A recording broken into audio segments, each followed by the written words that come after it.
అందరికి నమస్తే. నేను మీ జర్నలిస్ట్ గొంగడి సీనన్న. సో బడంగ్పేట్ మున్సిపల్ కార్పొరేషన్ల మరి అక్రమ సెల్లార్లు, అక్రమ నిర్మాణాలు ఎంత జోరుగా సాగుతున్నాయి అంటే మరి అధికారులు ఎంత మటుకు జెన్యున్గా పనిచేస్తారో క్లియర్గా అర్థమవుతుంది.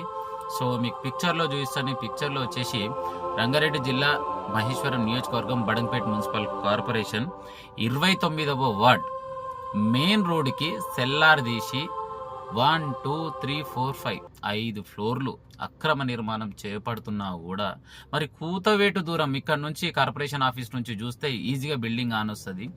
అయినా కూడా టౌన్ ప్లానింగ్ అధికారులకి కళ్ళు కానొస్తలేవు, కమిషనర్కి కళ్ళు కానొస్తలేవు. మరి ప్రభుత్వం నుంచి కడుతున్నటువంటి ట్యాక్స్ డబ్బులతోటి జీతాలు తీసుకొని ఇంత అక్రమ సెల్లార్లు, అక్రమ నిర్మాణాలు జరుగుతున్నా మరి ఎందుకు ఇట్లా మౌనం పాటిస్తారో అర్థమైతలేదు. గత ప్రభుత్వంలో ఇలాంటి అక్రమాలు జరుగుతున్నాయంటే తాగుబోతు రాష్ట్రం అన్నారు. మళ్ళీ ఇప్పుడు ఏమంటారో ఈ కామెంట్ రూపంలో మీరే తెలియజేయాలి.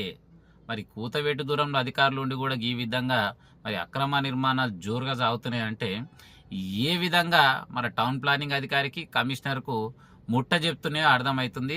ఈ వీడియో చూసేటోళ్ళు ప్రతి ఒక్కరూ మరి కామెంట్ రూపంలో మీ విలువైన సందేశాన్ని తెలియజేయండి. ఉంటాం మళ్ళీగా.